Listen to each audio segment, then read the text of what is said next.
పెళ్ళైనా పండగైనా వేడుక ఏదైనా పట్టు చీరల ప్రత్యేక వేదిక వారాహి. ఇంకా వేరే వాళ్ళని ఎవరినైనా చూసుకున్నారా ఫస్ట్? ఒకళ్ళే మామ. ఆ. సో మా నాన్నగారికి 5 అక్కలే. ఓకే. సో మేము ఆయనకి ఒక్కరే మామ. సార్ మీకు చాలా కళలు ఉంటాయి కదా, అబ్బాయిలకి ఎక్కువ ఉంటాయి. ఒక అమ్మాయిని చూడాలి, లవ్ చేయాలి, ఒకరినొకరు అర్థం చేసుకోవాలి, నేను ఎప్పుడు పెళ్లి వినలేదు చేసుకోవాలి. అవన్నీ. నిజంగా చెప్పండి, అదే మీకేం లేవా బిఫోర్ పెళ్లికి ముందు? అంతేం లేదు. ఇంత అందంగా ఉన్నారు. అంతే నేను మీలా ప్రేక్షకులుగా చూసిన ఎప్పుడు ఇలా అడిగింది చూడండి, ఎవరు అడగలేదు, ఎవరు నోట్లోంచి బయటికి తెప్పించలేదు ఏ వర్డ్స్. ఒక్కళ్ళు కూడా ప్రపోజ్ చేయలేదా మీకు? ఏం చేయలేదు. అబద్ధాలు నేను నమ్మా. చేశారు కదా, కొన్ని ఉన్నాయి లవ్ స్టోరీలు ఆయనకి. చెప్పారా మీకు ఎప్పుడన్నా? బయట వాళ్ళు చెప్పారు. బయట వాళ్ళు చెప్పారా? ఆయన చెప్పలేదు, బయట వాళ్ళు చెప్పారు. ఇన్ని ఇయర్స్ హ్యాపీగా ఉన్నారు, ఇప్పుడు ఎందుకు లేదు మా ఇంటర్వ్యూ వల్ల మీ ఇద్దరి మధ్య? లేదు అలా తిరుపతిలో అప్పుడప్పుడు అలా కొన్ని రోడ్స్ లో వెళ్తున్నప్పుడు కొంచెం ఏమో నేను డౌట్ పడతాను. సరేనా వదిలేస్తా. ఏదన్నా ఇంటి దగ్గర స్లో చేస్తుంటారా కారు?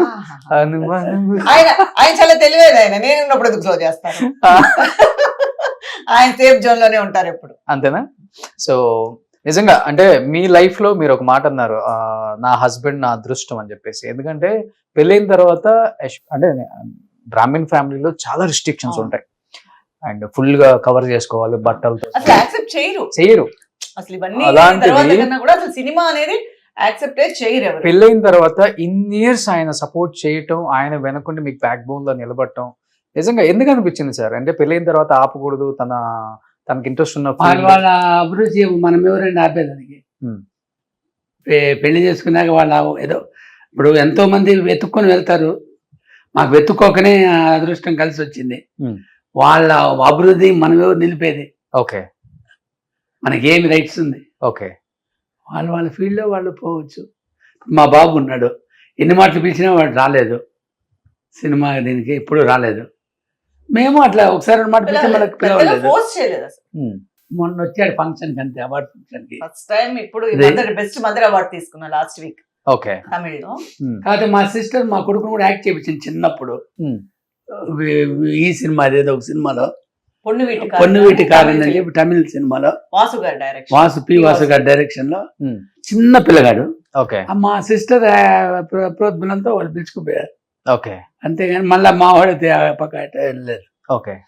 రెండోది ఏంటంటే ఎవరికి తెలియదు, ఏం మా ఫ్యామిలీ గురించి ఏం పెద్దగా తెలియదు, మేము ఎక్స్పోజ్ చేసేవాళ్ళం కాదు దేని గురించి.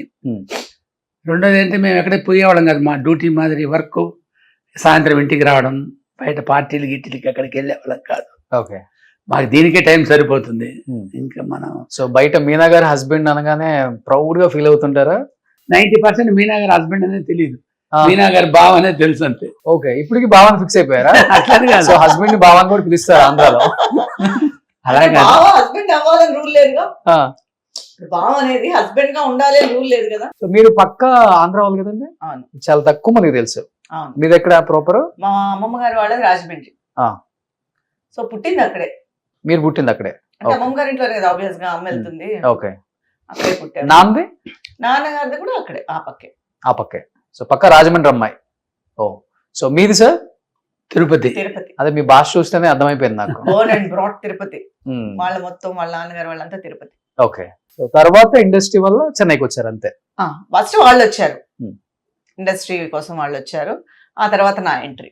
సో ఈయన చూస్తేనే అర్థం అవుతుంది మీ మాంగారు ఎంత స్ట్రిక్ట్ ఆఫీసర్. ఈయన స్ట్రిక్టే లేరు పాపం. ఈయన స్ట్రిక్ట్ ఓన్లీ దీని దగ్గరే. అది కూడా ఈయన లేరు. లేదా? మొత్తం ఆ చక్రం అంతా మా అత్తయ్య గారు అలా తిప్పారు కాబట్టి ఇప్పుడు 500 కోట్ల ఆస్తులు ఉన్నాయి మీనా గారికి.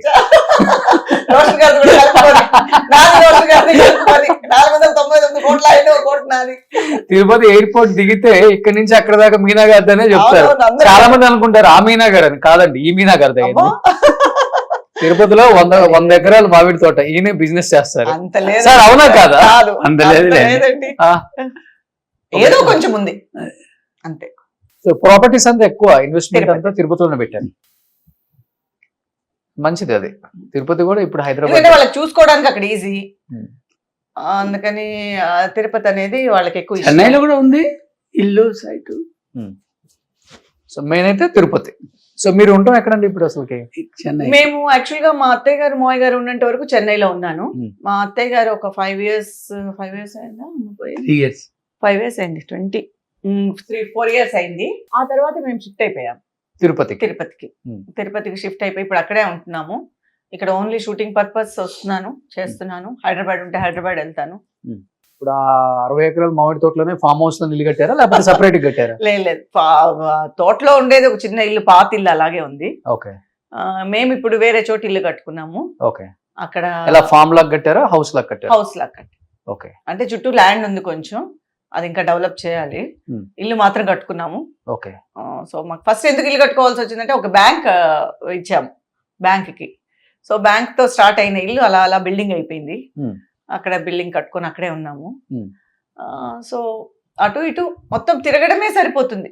ఖాళీగా తిరుపతి దగ్గరే కాబట్టి మీకు ఇక్కడ 100 నుంచి 3 hours కిలోమీటర్స్ కాబట్టి అటు ఖాళీగా ఉన్నప్పుడంతా హైదరాబాద్, అమ్మ అక్కడ ఉంటారు కాబట్టి అక్కడ మెయిన్ అమ్మ కన్నా కూడా అమ్మ కావాలంటే నా దగ్గరికి వస్తూ ఉంటారు. ప్రాజెక్ట్ ఉంటే హైదరాబాద్ వెళ్తా. ఓకే. సో ఇప్పుడు మీరంతా బిజినెస్ చూసుకుంటారా సార్? బిజినెస్ ఎక్కువ ఏం బిజినెస్?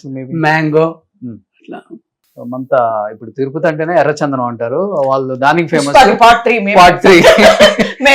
Mango famous. అట్లేం లేదు, ఆ ఎర్రచందనం మనకు సంబంధం లేదు. ఓకే. సో మొత్తం మ్యాంగో బిజినెస్, ఇంపోర్ట్ ఎక్స్పోర్ట్ అంతా. ఎక్స్పోర్ట్ ఏం లేదు, అక్కడే లోకల్లోనే ఇచ్చేస్తాం. లోకల్లో. అంటే ఎక్స్పోర్ట్ చేయాలంటే దానికి చాలా ఉంది, దానికోసమే మొత్తం. కానీ పెద్ద తోట కదా సార్, అంత పంట వస్తుంది కదా, మరి అట్లా లోకల్లో? లోకల్ కాదులేండి, హెరిటేజ్ వాళ్ళు వీళ్ళు తీసుకెళ్ళిపోతారు. ఓకే. సో ఓన్లీ మ్యాంగో తోటలో, ఇంకా వేరే తోటలో కూడా ఏమైనా పెట్టారు? కొబ్బరి తోట కొబ్బరి ఉంది, బట్ ఎక్కువ మ్యాంగో. ఓకే. ఫామ్ చేస్తుంటారండి మీరు సరదాగా? చేయాలంటే అది చెయ్యరు. చెయ్యాలి, చేసుకుంటూ చెయ్యరు అంటే టైం. ఓకే. కానీ ఆయన చేసే వ్యక్తిలాగా కనిపిస్తున్నారండి. ఆయన చేసే వ్యక్తిలా కనిపిస్తున్నారు మీకు. ఆయన చేపిస్తారు. చేయిస్తారు, ఆయన ఒక సూది కూడా అలా పక్కన తీసి పెట్టరు, ఆయన మొత్తం చేయిస్తారు, తెలిసిన. ఓకే. ఇద్దరులో ఎవరు ఎక్కువ అండర్స్టాండింగ్? అంటే ఓకే, ఒకళ్ళు కోప్పడ్డా గానీ తగ్గేది? ఎక్స్పెక్టేషన్స్ నాదే ఉంటుంది. ఎలా సార్? అంతేనా? అసలు మా సార్, మదర్ మీరంతా వినమ్రంగా అసలు హ్యాపీ కూర్చోండి. మీరు భయపెట్టి కూర్చోబెట్టింది, చెప్తావో చెప్పవో నా గురించి అన్నట్టుగా ఉంది. మరి భయపెట్టేసారంటే ఇలాగా. నిజంగా డామినేషన్ చేస్తారా? డామినేషన్ ఏం లేదులేండి, ఐడియాస్ ఇస్తారు, అది కరెక్ట్ గా ఉంటే మనం దాన్ని ప్రాసెస్ చేస్తాం. తీసుకో అస్సలకి తీసుకో, తగ్గేది లేదు కాదు, మంచిగానే ఉంటే తీసుకుంటాం అంతే. అన్ని మంచిగానే ఉంటాయి. ఓకే. సెకండ్ థాట్ అనేది ఉండదు. ఫస్ట్ థాట్ కరెక్ట్ గా ఉండేటప్పుడు దాన్ని మన సెకండ్ థాట్ కిందకి వెళ్ళాలా. ఓకే. సో మీకు మేనేజర్ కూడా అక్కర్లేదు, మొత్తం ఆయనే చూసుకునే వాళ్ళు, డబ్బులు వచ్చేది? మావయ్య గారు ఈయన. వెనకాల చక్రం మా అత్తయ్య గారు, ఫ్రంట్ చక్రం మా మావయ్య గారు. ఓకే. సో అలా చేయబట్టి ఈ రోజు సేవింగ్స్ ప్రతి ఆర్టిస్ట్ కి అంతే. అప్పట్లో పోగొట్టుకున్న వాళ్ళు ఉన్నారు. బట్ మీరు ఇంత మందితో వర్క్ చేశారు కదండి, బట్ మీ టైంలో చితికిపోయిన ఆర్టిస్టులు కూడా చాలా మంది ఉన్నారు, బాగా సంపాదించి పీక్ లో చనిపోయిన సిల్క్ స్మిత్ గారిని చూసాం, శ్రీవిద్య గారిని చూసాం. వాళ్ళని చూసినప్పుడు ఏమనిపించింది? వర్క్ చేశారు కాబట్టి మీరు. కూడదో వాళ్ళని చూసి నేర్చుకోవాలంటే ఎక్కడెక్కడ మనం తప్పు జరుగుతోంది, ఎక్కడెక్కడ మనం జాగ్రత్తగా ఉండాలి, మన కెరియర్ ని మనం స్పాయిల్ చేసుకోకూడదు, మన లైఫ్ ని మనం స్పాయిల్ చేసుకోకూడదు. ఎందుకంటే ఎవరు స్పాయిల్ చేసుకోవాలని ఈ ఫీల్డ్ లోకి రారు. సిచ్యువేషన్స్ అనేవి అలాగా కనిపిస్తూ ఉంటాయి, అలా కలుగుతూ ఉంటాయి సిచ్యువేషన్స్ అనేది. మేబీ నాకు తెలిసి ఆ ఫ్యామిలీ మెంబర్స్ కూడా ఉండేవాళ్ళు, లేకపోతే మనకి మనకి పార్ట్నర్ గా వచ్చే వాళ్ళకి లోపల ఇంకొక మైండ్ ఉంటే డెఫినెట్ గా ఈ ఆర్టిస్ట్ పైకి రాలేదు.